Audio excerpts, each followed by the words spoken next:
You're now listening to Sound Talent Media. Check out more shows at soundtalentmedia.com. When you think about businesses that are selling through the roof, like Aloe or Allbirds, sure, you think about a great product, a cool brand, and great marketing. But an often overlooked secret is actually the businesses behind the business, making selling, and for shoppers, buying, simple. For millions of businesses, that business is Shopify. Nobody does online business better than Shopify. It's home of Shop Pay, the #1 checkout in the world. You can use it to boost conversions up to 50%, meaning way less carts going abandoned and way more sales going through to checkout. Sign up for your $1 per month trial period at shopify.com/income, all lowercase. Go to shopify.com/income to upgrade your selling today. That's shopify.com/income. AI isn't coming. It's already transforming marketing and business. See how at MACON 2025, October 14th through 16th in Cleveland. Evergreen Podcasts is proud to be the official podcast partner, recording live on site and meeting with more than 1,500 marketing leaders. You'll learn from leaders at Google Cloud, Meta, Snowflake, and HeyGen, sharing what's working and what isn't.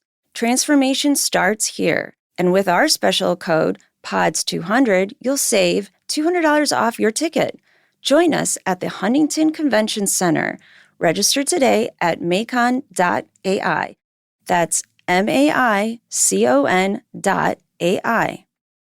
Hello, good people, and welcome back, or welcome to, if it's your first time, another episode of the Tone Mob Podcast. I really appreciate you. There's been a weird spike lately in the numbers, and I'm not really sure where that's coming from, but if you're new here, I really appreciate you, and I hope you enjoy the rather vast back catalog that is available to you on these interwebs. And of course, if you're not new, I appreciate you as well because, well, you're the reason that I'm here today. I have just one small order of business that's not really business to get into before I get into this episode, and that is I need your help. I am going to Denver, Colorado for the first time, well, ever really. I've never left the airport. So we're going to be there for about 48 hours. We're going to go to Red Rocks. We're catching Charles Wesley Godwin, one of my wife and I's very favorite artists, in concert. We're so excited, but we've got about 48 hours total that we're going to be there that we'll have free-ish time. And I've never been to Denver, and I like to eat. And I would love your suggestions. So if you want to DM me or shoot a message to the text chat or get a hold of me in some social media platform, I'm all ears. I'm looking for eats primarily, as I always am. So yeah, the text chat is probably the easiest way to get a hold of me, but DMs, messages, comments, everything is good. Tell me where to go in Denver. What should I do? What should I eat? I'll have some wheels, so I'll be somewhat flexible. Hit me up. Anyhow, that request aside, this week I am talking to Kyle Wolfe from Moon Guitars. Now, Kyle makes some incredible and very unique looking instruments, and I've been following his journey for a little while now, and I thought, I don't know this guy's full story, so let's get him on the podcast. And that's exactly what I did. So instead of me telling you what he's all about, I'll let him tell you. Let's get into this episode.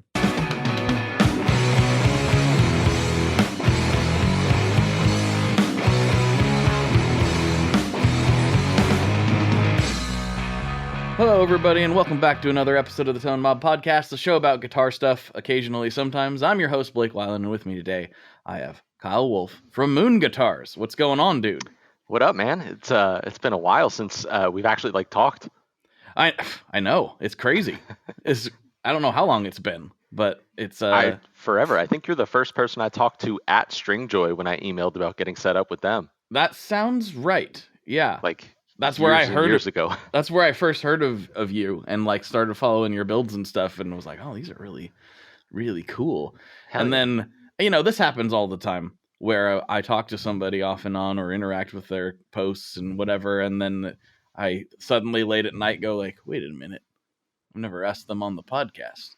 Why haven't I asked them on the podcast? I should do I that. have one of those. Yeah, exactly. I have a show where I talk to guitar people, and I like this guitar person's work. Maybe I should do that. And that's what happened here. It was like, I don't know, only took like 4 or 5 years. That's all. No worries. You save the good stuff for, when it comes up organically. Yeah, sure. It's not at all that I'm dumb. It has nothing to do with it. It's definitely not. It's definitely not. No, couldn't be. How could that be? No, I'm glad to have you here, though. I really do think that you're making super cool guitars. We're stoked to work with you over there. And I don't know the story. I just know you make cool guitars, and I like them. And so let's get into all the whole details. Like, when did you first start playing? I know there's some like repair stuff in your background too. Let's get the whole tale up to this point. It's been a while since I've had to think through it from the beginning. Mm-hmm. I started playing guitar when I was 15, I think. I'm 33 now. I kind of listened to music on the radio, like when I was in the car with my parents, whatever. But it took until a friend of mine in high school, put Van Halen in my ear and showed me Eruption, and I was undiagnosed ADHD at the time, but I know now for sure I went hyper focus hard on that and became obsessed. Started pestering my parents about guitar this, guitar that, all kinds of 80s hair metal and Guns N' Roses and whatever. And it took me not shutting up about guitars for someone to be like, hey, your cousin has a repair shop. Oh. And they literally dropped me off over there one day during the summer, and that was all it took, was someone being like, oh, okay, so you're interested in the nitty gritty of this. Here's a screwdriver. Mm-hmm.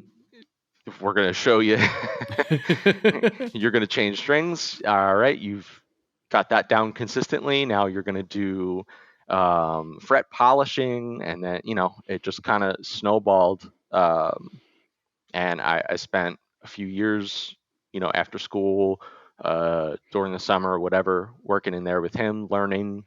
Pretty much everything. The only thing is I never really got to learn from him as far as repair stuff goes, was some of your more complicated acoustic repairs. So neck resets, which I know how to do, but I didn't do it hands-on in that shop. Sure.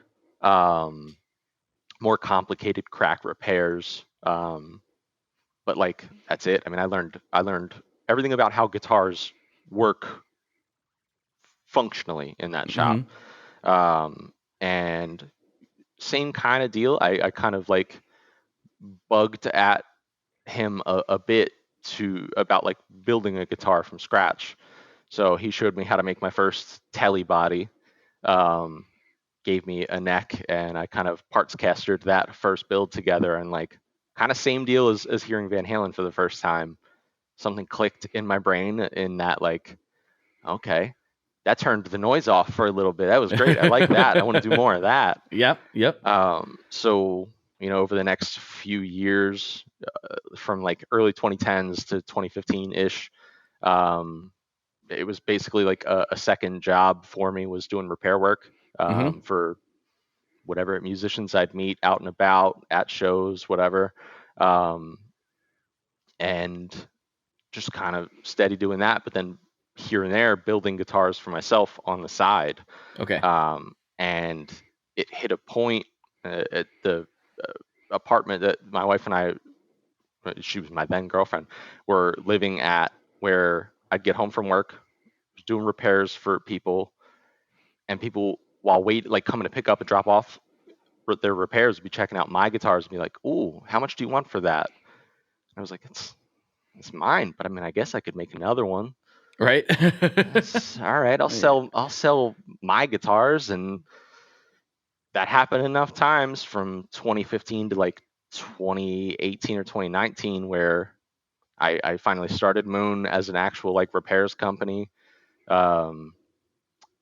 Literally when my wife and I got married in 2018, like right before the wedding, she was like, quit your job, go full time with this. This is like what you talk about all the time. This is clearly what makes you happy. We're in an okay spot financially that like it's not a huge risk. You can always go back to work if it doesn't feel right or it doesn't go well, like go for it. And I did, and like never looked back. 2018. Something must have been in the water in 2018 because Hmm. I too had been like trying to do this thing and it was working, sort of. Hmm. In 2018, I was like, I think this is the time. And my wife was like, hey, as long as I can still go to Costco, then we're good. I'm like, I think we Yeah, can still go to Costco. And so, and like to her credit, yeah. it actually decreased the amount of time I was talking about guitars because now it wasn't like a release Right. thing. It wasn't I'm grinding all day and now I get to think and talk about it and get all of this out of my head at somebody else. Now it became the main job, and so at the end of the workday, now it's like, all right, well, what else do we have going on? What Yeah. TV, movies, life stuff? It's My camera's very, going to kick in and out of focus too, of course. of course. Yeah. That's the way it goes sometimes. There we go. Oh, there we are. Yes. All right. Nice and sharp. But yeah, I mean, after a couple years, like Moon started, and it was mostly repair work with some commissioned builds here and there. I didn't really seek out like a business loan or anything to get started. I didn't really have capital. I didn't have much by way of like uh, woodworking tools and things like that. Like it really was the ground up. I had my tools for doing repairs, and that was it. Mm-hmm. Um, and by the time 2020 came around, before the pandemic, like really blew everything up. Like at the top of 2020, I was like, I'm not going to take repair work anymore. It's making it too hard to be able to quote lead times to people for builds. Mm-hmm. And I have to like dedicate a different area that is much cleaner and safer for customers' guitars to spend versus like where I'm kicking wood chips and cutting fret wire and little bits are flying. Like I don't need customers' guitars getting dinged up. But the timing thing was huge, and that's still an issue I have for anything I'm doing by hand. Is I'd love to say it takes 9 months to make a custom guitar.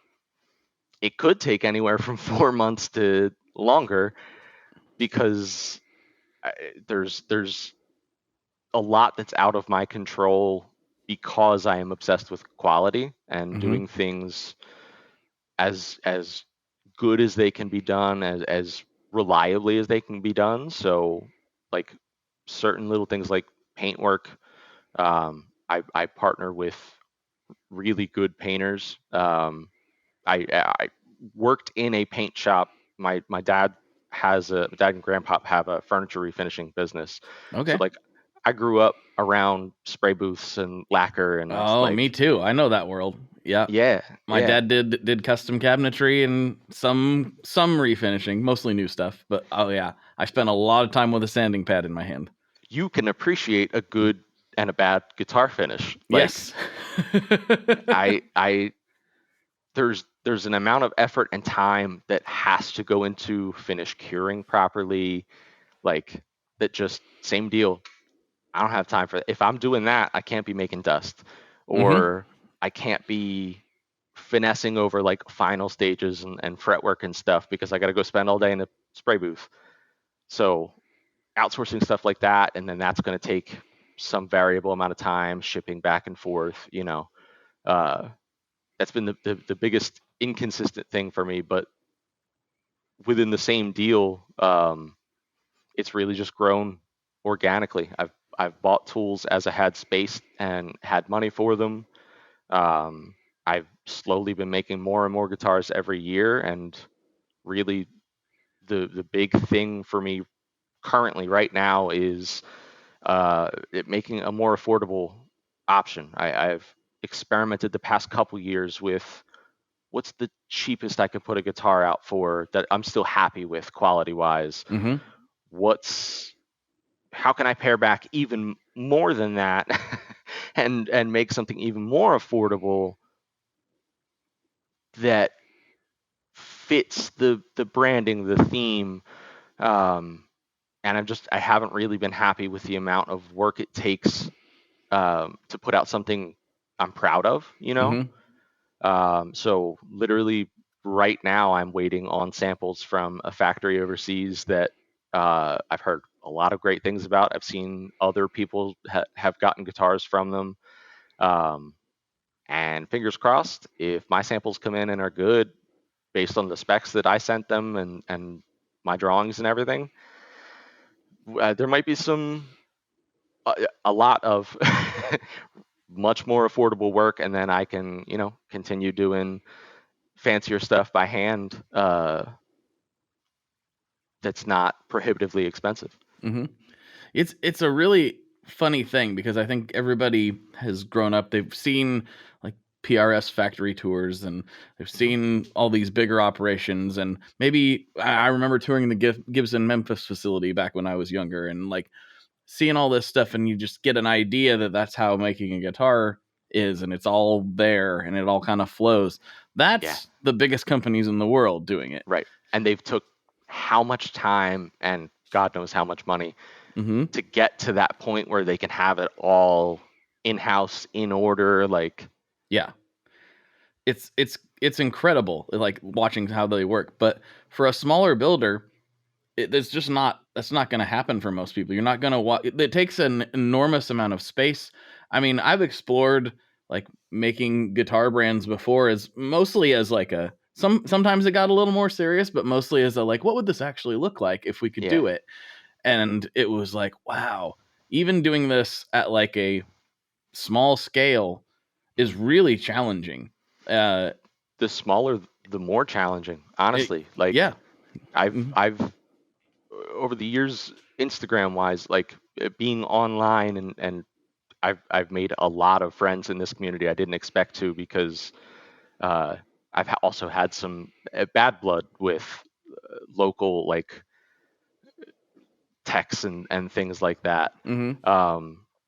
I've been no stranger about sharing like what my costs are where I can. Like if I have anything that is certain dealers are a little more secretive about what their pricing is. Obviously, I'm not sharing privileged information, but like it was costing me, I think, anywhere from $1,500 to $1,800 my cost just to put a guitar out towards the beginning. And it's like, how are you supposed to justify how much work goes into that and what you'd need to be able to do that as a living and sell to your average musician? All your guitars are going to go to people who already have the kind of money that are blowing $4,000 to $5,000 on a guitar. So it's going to hang on a wall somewhere. It's not getting played. It's not getting seen and appreciated. It's hard when you're a smaller company. Yeah. It's kind of weird because most luthiers are not, as much as they would like to be, they are not their target customer, right? It's like I started doing this a lot of times because I couldn't afford those things, and now I'm another one of those people. And I think some people actually struggle with that a little bit, but it's just, I don't think it's a bad thing.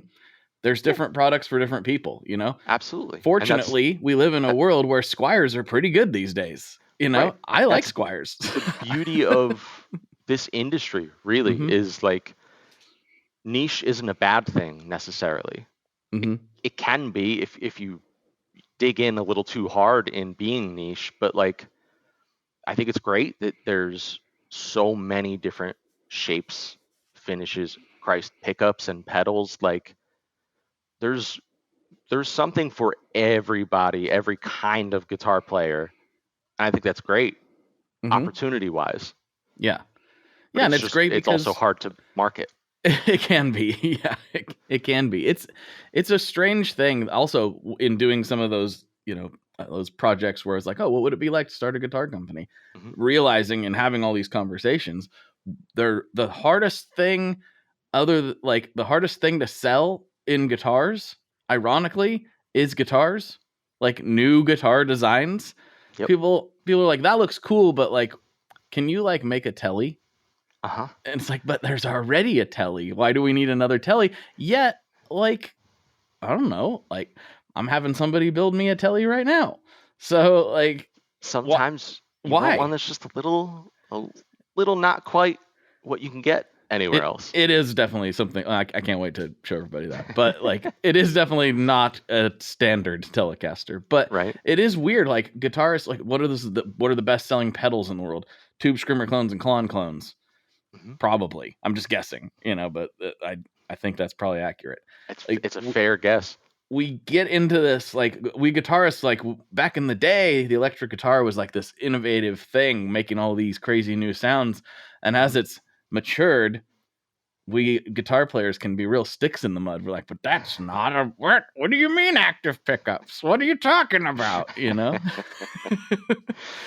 But I think your designs actually have a nice, like, some of them are a little more wild, but a lot of them, they're like, it's like, oh, I see the tradition and where he's leaning into. And I think that's a tough blend to hit. Where does that come from for you? I wish I could pinpoint it. I wish I could say it's something that I'm extremely conscious of. I'll be the first to say I get lucky. Like when I first started designing my own shapes, I was obsessed with the Fender Performer. Mm-hmm. I reached out to John Page, who used to work in the Fender custom shop in the 80s. Because again, same kind of deal. I was obsessive. I was Googling everywhere. I was going down threads and Reddit posts and trying to learn everything I could about it. But like, there's only the Fender Performers that are out there. They made them for I think 2 years at most. I think it was like 1.5 years. Mm-hmm. And that's it. It's the one guitar that they've never really put any time or effort into reissuing because it's kind of a polarizing shape. I feel like you really have to like I almost want to say like a BC Rich style kind of guitar. Like you flavored, like pointy 80s, yeah. And I wanted to. I don't even want to say I wanted to like make Fender Performers. I wanted to make something inspired by that, Mm-hmm. And John was super accommodating, super nice. Sent me tracings of the original factory templates of it. Wow, that's so cool. I have the bass and the guitar versions. It's one of my like most prized digital assets is the email with the scans of those, because like it really was like the first time I felt like permission to do this, Mm-hmm. From someone in the industry being like, yeah, and you can make guitars too, Right. Yeah. And that I like from then I was like, okay, well, I don't want to copy that. So now that I have the exact tracings of what that shape is, that's the starting place to modify from, or like the thing to hold up me, like, does it look too much like this, Right. So I started with the Blood Moon, which is this one here, which was meant to be my like S style. Like I wanted something that would be, again, inspired by the Performer. I kind of took the shape of the horns, changed the size, changed the direction of them a little bit, Mm-hmm. but give the rest of the body shape sort of what everyone is expecting. Like your Strats and your Teles out there are going to be something that everyone can pick up. They sort of know what to expect, how it's going to feel against them, generally what tones they're going to get out of it. I wanted a new Strat, Mm-hmm. right? So started with that, and I've modified it a handful of times over the years based on vibes. Yeah. Oh yeah.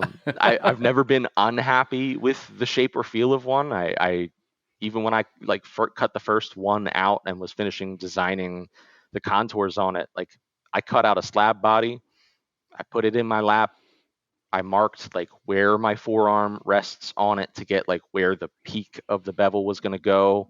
I marked where it touched against my torso so I had the outer bounds of exactly where I wanted the contour on the back to go. And like that's how I've done it every time since, for every model. But basically the same sort of thing, that theme has kind of carried through each design. Is like, okay, I want a T-style model. All right, where do we take the elements from the Blood Moon? How do we kind of make it fit a Tele style mold? All right, we've got the Troublemaker. I want to have some kind of V-shaped guitar. How the hell do I do that in a way that's not going to anger the suits, the suits that are issuing out lawsuits to everybody? Which I get, it's your IP. Like, and in some ways, that's not all you have, but it's the most important thing you have, right? It is the basis of your whole business. Yep. Right. If you don't have your brand identity, and anybody can just copy that, what are we even doing? Yeah. I get that to an extent. For sure. Yeah. For as much as I know I have run my mouth about them in the past.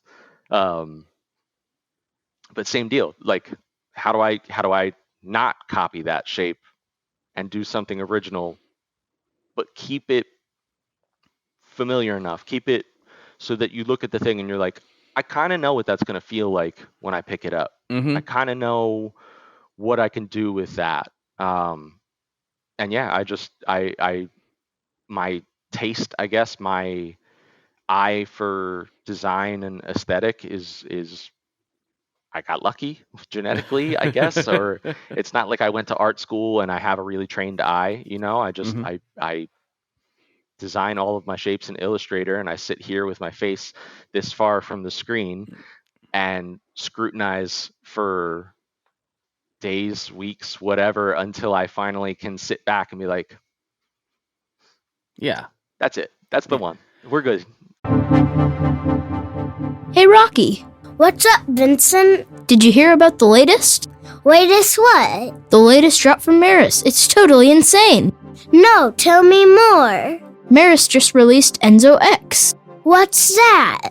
Enzo X is a supernova expansion from the original Enzo into the highest quality and most flexible studio synthesizer ever created in a pedal format. Whoa! Enzo X combines 5 synth types, 5 drives, 3 reverbs, and 5 modulations.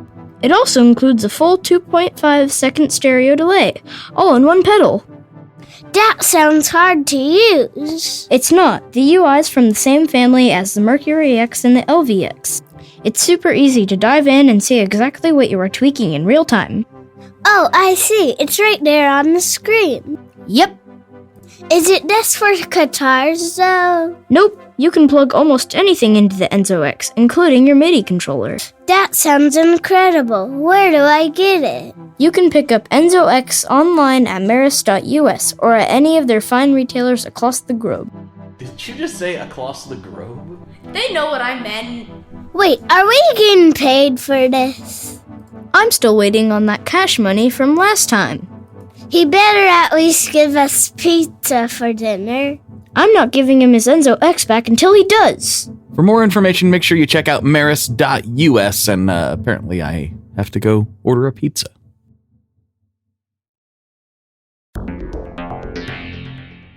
How exactly do artists get their music on Spotify, Apple Music, Deezer, Tidal, all these services? How in the world do you get your music there?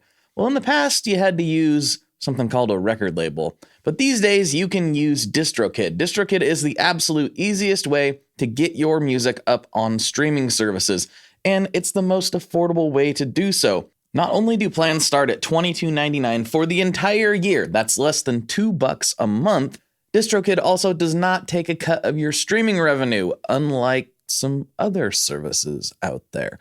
Even better if you sign up by going to tonemob.com/distrokid. That's tonemob.com/distrokid. One more time, that's tonemob.com/distrokid. You'll get 30% off. That's right, 30% off their already extremely reasonable prices. So go to tonemob.com/distrokid and get your music out there. We are brought to you today by Sweetwater, specifically the Gear Exchange. You may have heard about this. This is a place where you can go to buy and sell your used gear. Maybe you got a pedal over there that's just kind of collecting dust. Maybe there's something you've been eyeing from the Sweetwater catalog. Well, right now is a great time to turn that unused gear into something you're actually going to use. Even better, if you sell on the Gear Exchange, you can keep 100% of the sale as long as you choose a Sweetwater gift card as your payout method. That is not too shabby because, let's be honest, most of this buying and selling we do is just to fund new gear purchases, and that is a great way to reach a wide variety of customers and keep 100% in your pocket, or rather on your pedal board. So go check out the Sweetwater Gear Exchange and turn that unused gear into something that's actually going to help you write that next huge riff. I found that with design a lot. So I am not even kind of like a graphic design guy, but the biggest probably project I was involved with on that front was like the Stringjoy rebrand we did quite a while ago at this point. Probably like 7 years ago. Doesn't feel like that long ago, but I don't know, somewhere in that ballpark. And because we had this like kind of DIY thing that was like very hot rod inspired, and that was cool, but it was also like it was kind of just pulling from a bunch of different places that weren't really related, right? And it kind of looked like that to me. I still like, I have the old pack like sitting right here, and I'm like, I still kind of like it, but it almost feels nostalgic. Right. Like it's like I like it, but it's not as good. It's like right. Objectively as objective as subjective things can be, like not. I like as good. It because I miss it, not because I want to go that direction. Yeah, or that I think it would be the best for the brand or whatever. But right. I didn't draw any of that stuff. I didn't what I did is get a bunch of files and walk around the neighborhood and look at them on my phone while I'm pacing and talking to Scott, being like, but that one's like a little too to the left, and that one's a little too like, oh, not that one at all. Ew. Like it was kind of one of those weird things. And we, would take our, him and I have, I mean, just look at us. We have very different vibes as much as two suburban white dudes can, I guess. And inside you are two wolves. Yeah, that's right. It's one, a Blake and a Scott. That's right. And they're both weird. But like we have different things that we gravitate towards.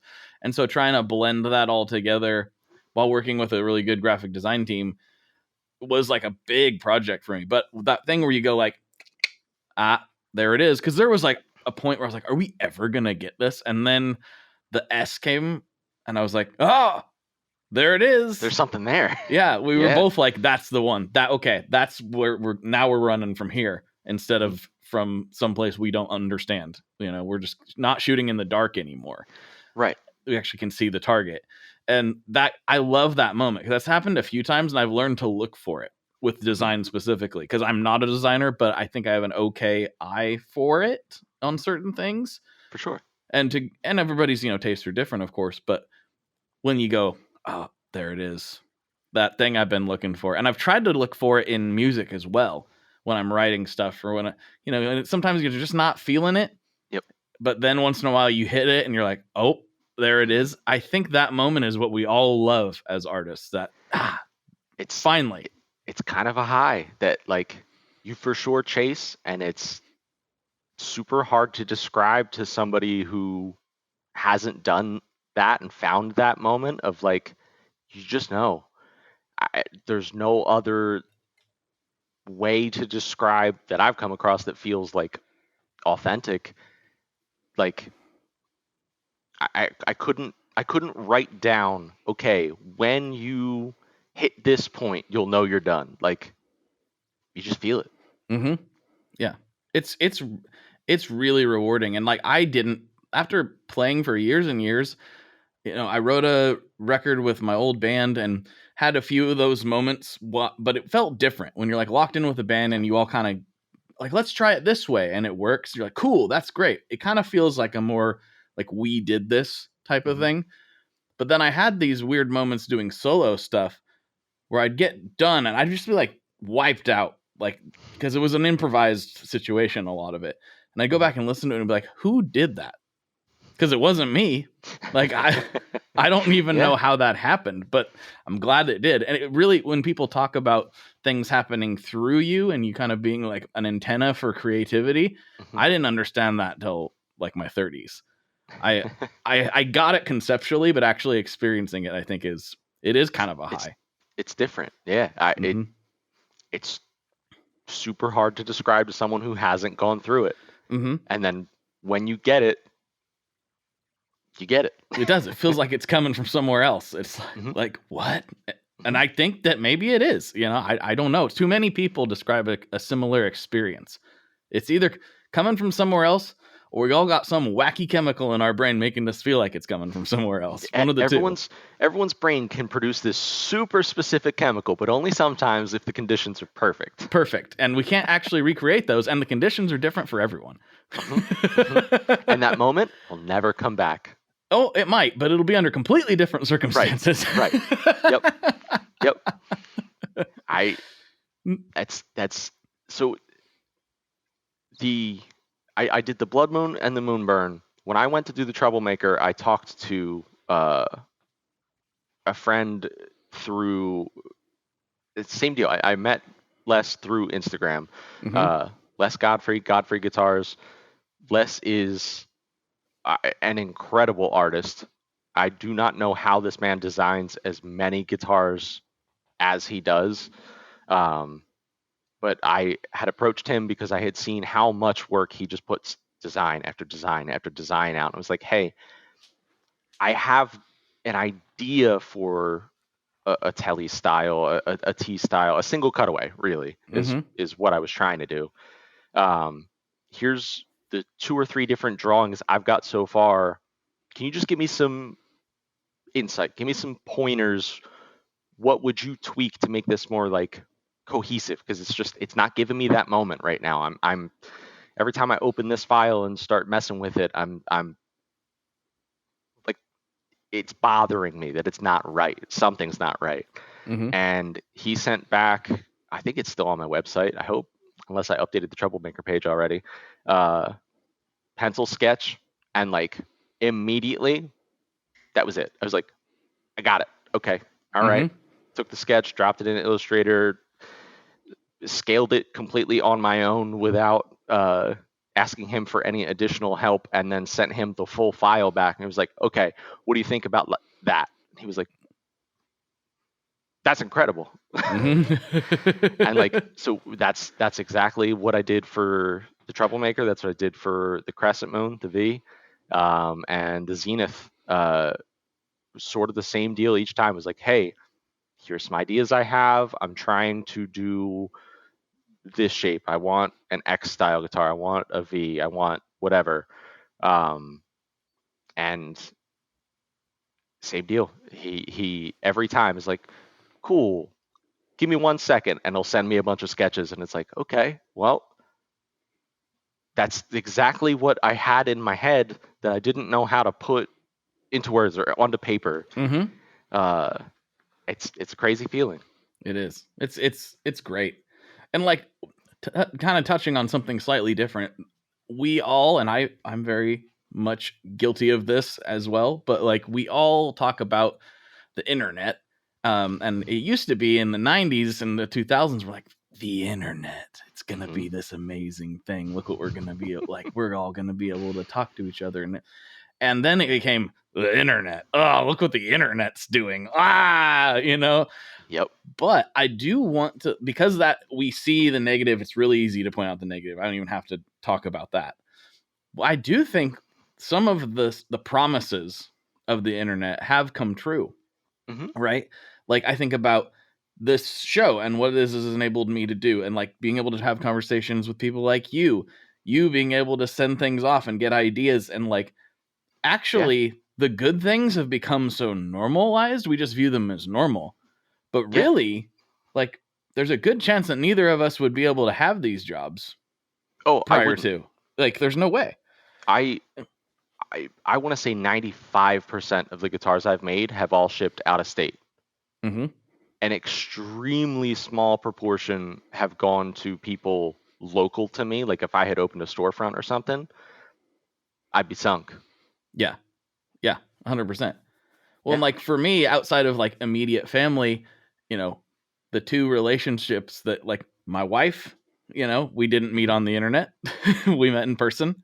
Mm-hmm. But the other most important relationship to me would be Scott, my business partner. He is, as far as like changing my life goes, Instagram DM to come on this podcast. And like my trajectory went hard right turn. Like I was already kind of leaning that way, but like meeting him and having somebody else to like work with in a real way, it was like, wow, okay, we're actually going to do this, aren't we? Like that it goes from being a what if to like, oh, all I have to do is like do it, commit. Yeah. And then sometimes you just need that other person to be like, I mean, there was a couple times he'd be like, you shouldn't be doing what you're doing now. Like, there's no way. Like, of course you shouldn't be. And I'm like, oh, you're right. But there's not a single other person on the planet telling me that other than in my own brain. So, right. So I hope you're right, buddy. It's taken me a long time to like figure out my own creative style, I guess. Because even like writing music, I have such a hard time if I start with the impulse of like, I'm going to sit down and write a song. Fade to black. Nothing. I cannot force it to happen. I will forget entirely how to play a note. Like, what's a key? You can do chords on this, but wait, you can, right? It's crazy. You can play more than one note at a time. That's not my understanding. Sounds like witchcraft. I think it a little bit is. Yeah, I've found that I am much more of like an accelerant, a fuel. Like I need an impulse, and from there, train has left the station. We're in it. I could go all day and night if I have an idea to start with and build on. And it took designing guitars this way, and even building guitars, like working with other artists, working with Ragnar at Ravenkelt. We did that Mjölnir build. Same kind of deal. That was a drawing he had posted. It was meant to be, I think, a dulcimer or a mandolin. It was meant to be like a smaller stringed instrument. And I DM'd him and said, hey, I'd love to turn that into a guitar. If I build it, could I send it to you? You do the artwork on it, and then send it back, and I'll finish it and assemble it. And that's exactly what we did. And like, I never would have thought I'm gonna make a guitar that looks like a hammer. Right. There's no chance that organically would have been a thought that I have and go like, I'm now going to do that. 100%. But it's that high, man. You get a lightning strike of inspiration, and it's like I need to make that reality now. Yeah, off to the races. You just go for it. Yeah. And like I would really love to, in the 2020s now that I'm going to be a dad, I would like to actually, like, knowing that, apply that to music, like find the right group of people that inspire me and draw that out of me and see what that could make. Yeah, I think I can kind of do both, but I super relate to what you're talking about. Like I sometimes stumble upon nuggets on my own, and then if I really like them or it's really doing something for me, and now granted, sometimes I really like them and it's doing something for me, and the next day I go back and listen to it and I go, well, I wasted my whole day yesterday. Yeah, you were wrong. That's not good at all. What are you doing? Right. But sometimes you spend all day on it and you go back to it and you're like, no, I still like that. And I think that's a good sign. If you spend a bunch of time while you're feeling inspired, take a break and come back and you're still just as inspired, that's a good sign. Like, yeah, you're probably onto something there. 100%. But that accelerant, the way you talked about it, I'm like, I've actually not thought about it that way, but I definitely have found myself in that role many times where somebody else is they've got the kindling going. Yep. And I'm like, that's really cool. Gasoline. Whoosh, we're gonna go now. Like it's the best metaphor I could think of for it. And like I always thought of it like a match, basically. It's like you have a little stick. Unless you have the red stuff on there that you can strike it against something that's going to light on fire, it's just a stick. Yeah. So like the intro riff to this podcast came from my band's old record. And hell yeah. I didn't ask anybody for permission for that because I wrote that riff. But it was that exact situation. We had most of the songs on there. It's about 50-50 was either I wrote the majority of it and then took it to the band, or my friend Leon from Pelican Noiseworks wrote that and then he took it to the band, most of it. But there's one particular song on there where I had some kind of like very small fragments, like maybe a chord progression or something. And then my other friend had some lyrics and I couldn't really put them together. And so we assigned it to Jess, my other good friend who's been on this podcast before. And he blended it all together and he did a great job. But when we played it as a band, we were like, that's cool, but it's kind of boring. But this song shouldn't be boring because these lyrics are really important to all of us. Mm-hmm. So what are we going to do with it? And we were literally just standing in the studio, and I was like, stepped on a distortion pedal, and somehow just came up with that dun dun dun dun dun dun. Then everyone turned around. And we're like, that's it. We're gonna place that random huge riff in the middle of this kind of like more jangly, like softer song. It literally just snare hits. That riff goes through a couple times. Then we go back into it, and it's like a lot of people have heard that like over the years, and they're like, I didn't know that's what out of all the songs I would have picked on this record for that riff to be in, it wouldn't have been that one. And that was like an accelerant moment. It took that song from like, are we even going to keep this in here, to like, there it is. And it's like 5 seconds or something. It just changes the whole vibe. Right. It was an accelerant moment for me. That takes it from what are we doing to like, nope, that was good. That was a good decision. Yep. We're all united. It was kind of funny because I did it, and everybody, even the guy in the studio, was like looking through the window, and we're like, I think we fixed it. Someone was recording, right? I don't remember what I did. Yeah. Fortunately, it's real easy. Yeah. Don't look to me for the Van Halen stuff. That's not going to happen. But big chunky riffs, that I could do. Love a big chunky riff, man. I do not have complicated taste in music. Like, I don't either. It's taken a lot of killing my own ego to accept that, like, I'm a pop slut. Yeah. If it's catchy, if it gets caught in your head, I like a riff that I can sing. Like, that's what does it for me, man. I kind of like it all. I mean, my first rock concert was Dream Theater. So my standard was set very high for musicianship. Yeah, I wasn't even playing guitar at that point. I was just going, whoa, like 14 or something, 13 maybe. But then as I went on, that was like before I even really discovered how much I liked punk, which is kind of the opposite end of the spectrum. Extremely. And that speaks to me. I love Dream Theater, don't get me wrong, but that speaks to me much more. Like big riffs, fast riffs, yelling into microphones. That all like spoke to teenage Blake a lot more than Shreddy McShredderson. But I still love Shreddy McShredderson. It's just not what drives me, really. Very much similar deal here. Like, I don't still listen to Van Halen every day like I did. It was every day. I don't still obsess over the same records. It's just like a mood I get into every once in a while. I was like, we're gonna nourish our inner child today. Yes. Crank Steel Panther because it's silly and funny. Like, we're gonna do that. And tomorrow it's gonna be a completely different vibe. you know? Yes. Like, I love a good riff. I'm big on any of Tom Morello's various projects. Oh yes. Rage, Audio Slave especially. Love a riff. Yeah.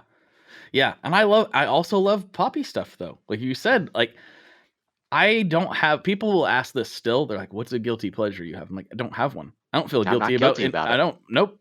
Like, do I love a lot of pop? More than you would expect. Like way more than you would expect. Am I a Swiftie? Not really, but she's got some bangers. Right. Who am I to sit here and tell you that she doesn't? What are you talking about? There's millions of people that love these. They're probably decent at best or amazing, possibly. There has to be something of substance there that people are latching onto. Like, yeah, I don't want to assert my worldview as the correct one, but like when people want to put up their favorite song as like it's the best it's the best Chris Cornell song is this one. Like if it's not catchy, if it's not going to get stuck in people's heads, is it the best or is it just your favorite? Yeah, and that's okay. It can be your favorite. Right. I think historically, music was passed down by just retelling it, replaying. Old cowboys sitting around playing guitar, and it's folk songs, and it's maybe a version of the folk song because this guy don't really remember what he learned 10, 20, 30 years ago. But before we had records and everything else, retelling music was how it got carried on. So it needed to be some amount of catchy. And I don't want to say that that's the only way to detail to it, but like that's the big one for me, I think, is like it needs to be memorable and not just flashy or not just really well thought out or, whatever. Well, and if you look back to like early recorded music, are you going to sit here and try to tell me that like Robert Johnson isn't catchy? Right. Yeah, of course it is.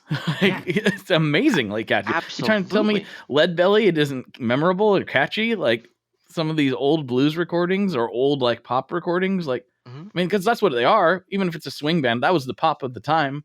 Yeah. Take every top 10 guitarist list that exists out there, even the very wrong ones, and take every guitarist on it. They played in bands that wrote catchy music. Jimmy Page, Jimi Hendrix. You're telling me Foxy Lady isn't catchy? Right. It's super catchy. Right. Yeah. There's something to it. I don't think it's the only thing. I don't know if it's the biggest detail, but it's important. Put out one catchy song and write the rest of the album to be whatever you want it to be. I read a Bob Dylan quote the other day, and I don't know if it's real, but it wouldn't shock me. When he was talking about, he's like, Hendrix took some of my like mediocre songs and made them into like smash hits. And it's like, yeah, because he added like that. He didn't add it, but like he accentuated the parts that were good. Right. The dun dun dun dun dun dun. Like what? You can't All Along the Watchtower, Hendrix's version. It's Hendrix. It's a Jimi Hendrix song at this point. Yeah. Like I know Bob Dylan wrote it. I don't know that I would ever, unless I was specifically trying to show somebody that Bob Dylan did it first, I don't know that I would opt to put that version on when I have the option to put Hendrix on. Never. And I like Bob Dylan. Like, yeah, he's one of the best songwriters of all time, obviously. But no, I would always choose the Hendrix version of All Along the Watchtower every single time. It's so good. Absolutely.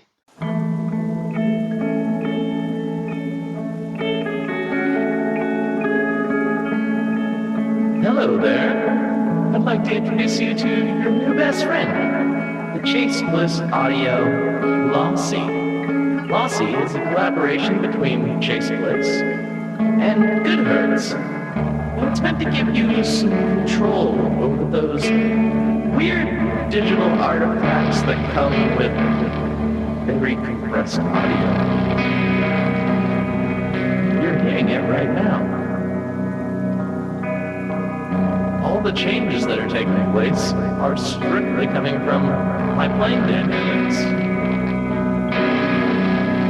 I'm just interacting with the pedal and letting it do its thing. In some true stereo goodness. If you'd like some more details about Lossy, I'd invite you to head over to chaseblinksaudio.com. I think you're going to like what you find. Does it ever feel like you're a marketing professional just speaking into the void?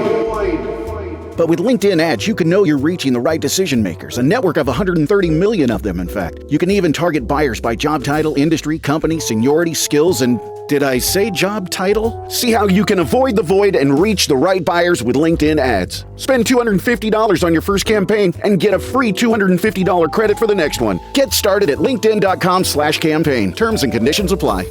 The family that vacations together stays together. At least, that was the plan. Except now, the dastardly desk clerk is saying he can't confirm your connecting rooms. Wait, what? That's right, ma'am. You have rooms 201 and 709. No, we cannot be 5 floors away from our kids. The doors have double locks. They'll be fine. When you want connecting rooms confirmed before you arrive, it matters where you stay. Welcome to Hilton. I see your connecting rooms are already confirmed. Hilton, for the stay. And this has been repeated and repeated and repeated, but I find like now with my kids, like asking me about music, they're getting really into rock, which of course, like I know that is like how much of that is me like forcing it and how much of it is genetic. I actually think a lot of it's more genetic than I would have expected. Because their mom, that's good news for me. I love country music, and so does my wife. And my wife doesn't like as much rock. She definitely doesn't go into the heavier sphere at all. She doesn't like that stuff. She likes a lot of it, but pop punk and that's about as extreme as she's gonna go. But my kids, they have something where I'm like, hey guys, this band's called Knocked Loose. I'm gonna show you Knocked Loose. A lot of people would be like, I don't know about that. That's and they're like stank face, like, oh. I'm like, I think there's something genetic here where like they've never been exposed to this before. They don't know that it's supposed to be like aggressive and scary, but obviously it kind of is. And they're immediately like, I'm in. I like this. I'm like, okay, well, I got good news for you. There's a whole lot more where that came from, and I am here to be your guide. Yes, that's got to be so rewarding. Like having someone that can be a true like neutral litmus test for, hey, I'm going to show you something I like. Mm-hmm. What do you think? Mm-hmm. And they'll tell you if they don't, because like where I was going with that is like there's a lot of country stuff that we'll try to introduce them to, and they're like, nah, not really interested. I'm like, what do you mean? It's Waylon Jennings. Come on. Right. This is real country music. Yes. And they're like, I don't really care. Maybe they will when they get older. I don't know. But like, and maybe not. And that's fine too. Yeah. But the point is like my wife's trying to show them this stuff and they're not really having it. But the other day, I think I like put this out on Threads or something. My oldest Vincent, we were getting ready to leave the gym and he's like, hey dad, can we listen to War Pigs?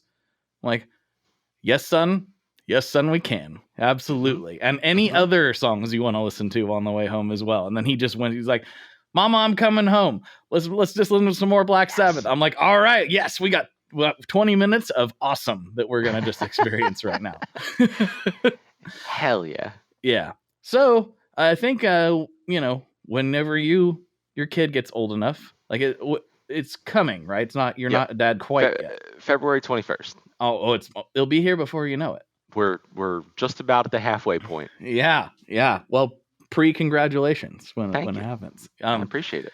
You're in for a treat. The thing that I keep telling all dads or parents in general, from my experience, I was like, surely some of this stuff is people just say it because they say it, right? Mm-hmm. No, the thing is, the reason why everybody says all the old cliches, it's all true. It's just all real. I experienced all the same things everybody said I was going to experience, and yeah, it's just all real. So I'm like, okay. Once I was able to accept that, you're able to prepare for the future a little bit more. You're like, okay, this is all going to be the best and worst thing I've ever done in my life. There's a like a comfortability to knowing that though, for me, that like I don't know if it's acceptance. I don't know if it's it maybe just being a thing that I know is going to be chaotic, but like I know it's coming for once. It's not chaos that knocks on my door and is like, surprise, this is what your day is going to be like now. There's something about that actually gets to be enjoyable when I know it's coming. Mm-hmm. Yeah, that makes sense. Yeah, like I can't wait for the day. We don't know if boy or girl. We're gonna find out when they get here, but that's how we did it too. Yeah. The day that like I can tell it's time to start showing them music and getting their takes. I know I have to film the first time I show them Chris Cornell. Like, yeah. Mm-hmm. I gotta know what, good or bad. I'm gonna need this moment forever, because like, how do you handle? Hey, this is a musician that's very important to Daddy. Daddy hopes you'll really like this song. What do you think? And they go, it's all right. It Baby happens. Shark back on. Yeah, it definitely does happen. And I feel like it's about, for me, it was like about 4 or 5 is when they kind of start going past the Baby Shark stuff. Mm-hmm. And I do understand that, because like that's all designed for them, right? Yes. But 4 or 5 is when they start developing like their own flavor, their own taste. They're starting, like, my 6-year-old heard Audio Slave at the gym and was like, Dad, what is this song? What is this? I'm like, whoa, this is Like a Stone by Audio Slave. Allow me to show you some more of this. And he was like, Stone is such a sneaky one to draw you into that album too, because Cochise starts off like a drag race, like. Mm-hmm. Yes. No, he was immediately just like, I didn't even realize he was paying attention to it. It was just playing over the speakers. And he was like, Dad, what is that?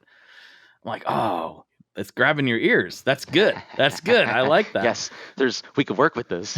Yeah. There's so much more. And like, my oldest is like picking out Nirvana. I mean, I took my kids to My Chemical Romance in Seattle this summer. Thanks, Frank, by the way.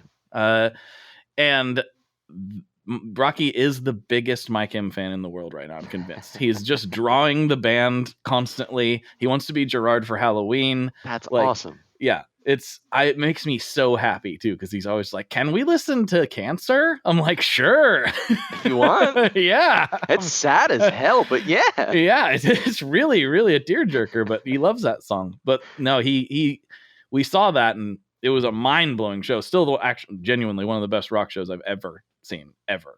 And hell yeah, he was like, that was the best night of my life. 6 years old. I bet it was, buddy. Yeah, like it was one of the best nights of my life. I understand.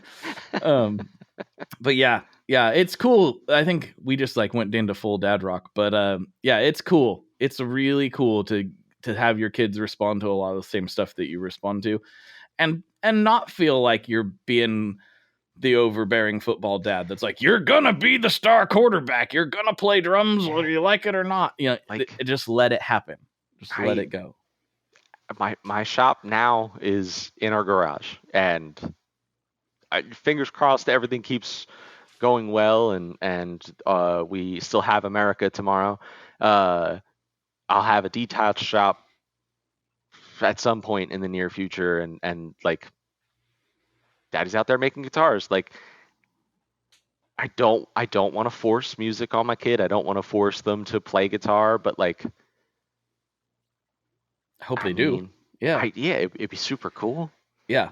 It'd be really convenient. There's a bazillion guitars in the house. Like, you want to pick one up, you're in luck. Yeah. Big one, little one, shiny one, not sparkly wood tones. What do you like? Yeah, it was like, hey, if you decide you want to play guitar, you are in a very fortunate situation, right? If you decide you want to play drums, we'll find you new parents. That's right. I am very lucky. I've got to have a drum set here. It's been sitting here for years.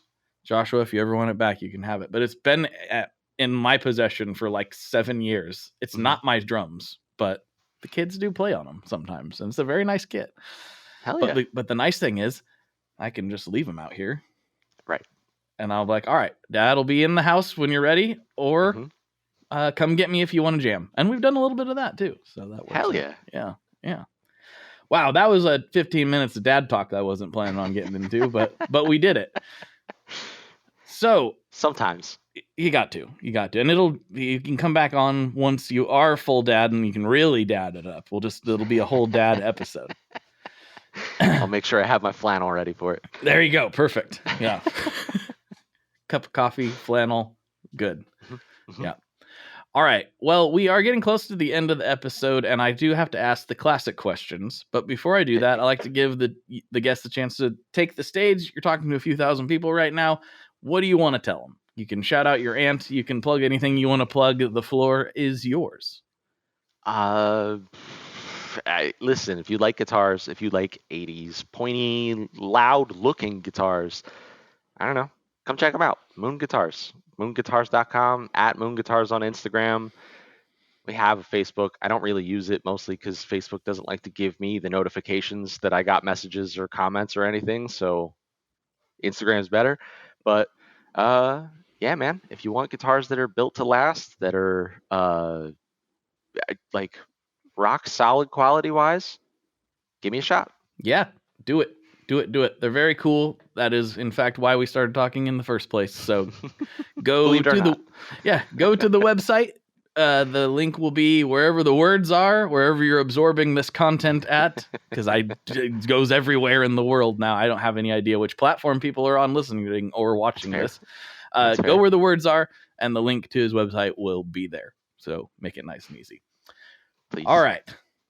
Final questions. First one. What is your favorite Boss pedal? Ooh, gotta be Boss OD2. Ah, the OD2. Okay, yeah. I think that was my first Boss pedal. Other than, actually, I think my first Boss pedal was the Metal Zone, which sure. Everyone's got to start somewhere, and everyone has to learn why that pedal is what it is. But yeah, I think the OD2 was the first Boss pedal like I bought for myself and I wanted, and it's you can put whatever other pedals you want around it. It still has a place. Mm-hmm. Yeah, I've got a it's an OD1. I've got an OD1 that I bought years ago, and I knew it was like an MIJ old one, and I was like, wow, this thing's in really good shape. And I didn't until the other day. I was like, what year is this actually? Because it looks almost new. I know it's not. So I opened it up and got the serial number and went to the Boss decoder thing, and I was like, oh, it's a 79. I was like, this thing is in tremendous condition for 79, and I know I didn't pay like that. Like, I started looking at what they were going for. I'm like, oh, I didn't pay nowhere near that for it. I think it's almost 50 years old. It's crazy, and it looks almost new. I'll send you a picture of it. It's wild how clean it is, because I play it and I didn't really like intentionally take any better care of it than any other pedal. It's got a couple little tiny nicks here and there. I've got an SD1 that's like looks like it's been through the ringer from the same era. I knew that was old. I literally thought, I just don't know how old this one is. And I looked it up yesterday. I was like, oh, I think I better take better care of this. No, take the exact same level of care. Yeah, it'll hold up regardless. Or I'm not getting rid of it. I guess what does it matter? Exactly. Yeah, who cares? All right, final question. What is your favorite kind of pizza? Favorite kind of pizza? Mm-hmm. Listen, I'm a simple man. Mm-hmm. My parents named me Kyle. I do drink Monster Energy. I'm fairly predictable in most things. Is drywall safe around you?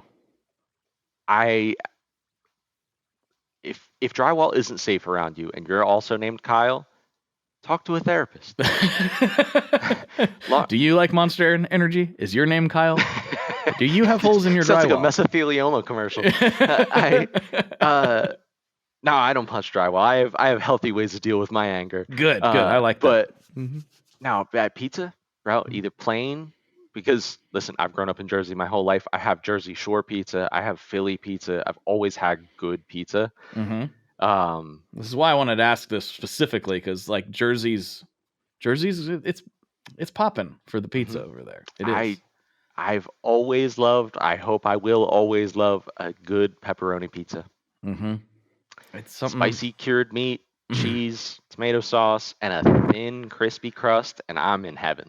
Oh yeah, that's yes, me. Yeah. I remember when I discovered that there were levels to the pizza game. I was pretty old. I should have been aware of this sooner. I was like in my 20s, and because I was like, it's all good. Every pizza is good, and then I had really there's good bad pizza. Yeah, there is bad. Some people will come on here and they'll say there's no such thing as bad pizza, and I just kind of go, oh yeah. There. It's an admirable thought to have that can absolutely be tested. Yes. There's a limit you have. You just don't know it's there yet. I'm not saying that I won't eat bad pizza and haven't ate bad pizza. That's not what I'm saying at all. I'm just saying there are levels to this game, just like anything else. Right. And sometimes bad pizza is necessary for the enjoyment of that particular scenario. I'll tell you what, too, and maybe to their point that there's no bad pizza, sometimes a pizza just needs to be reheated, and it's magically way better. Sometimes. I've had some pizzas where I'm like, I'm going to eat a couple slices of this. It's not really hitting for me, whatever. I'll have a snack later. And then the next day for leftovers, pop that bad boy in the oven at 500 degrees for like 5 minutes. And it actually like re-crisps up on the bottom. Everything has a chance to like re-melt. Go back at it. You're like, this is not the pizza I had yesterday. This is actually good. What the hell happened? I've got 2 notes on that. One, on the bad. I wouldn't call Papa Murphy's bad. There's definitely I like Papa Murphy's. I don't know if they have that. I don't even know if it's like more of a West Coast thing or if it's nationwide. I'm not sure. It's a take and bake chain. I've never heard of it. Yeah, it's a take and bake. It's big, but but I think it's kind of like West Coast, Northwest-ish big. I think there's some in Arizona. I don't know. I haven't looked this up, but I know it's not popular everywhere, but there's a lot of them here. And I really like Papa Murphy's because it hasn't changed in like 35 years. Right. It tastes exactly the same as when we were having pizza night as a kid, and it's decent. It's like not amazing, but it's decent. Big to that. It's reliable. It's reliable. When you go to get it, you're getting exactly what you were thinking. Yep. And when I take a piece of Papa Murphy's pizza cold and don't reheat it, I'm instantly back on the construction site. Remember, like being like, oh, it's not a sandwich today. It's pizza, cold pizza, which sounds weird to a lot of people, but sometimes cold pizza, it be hitting once in a while.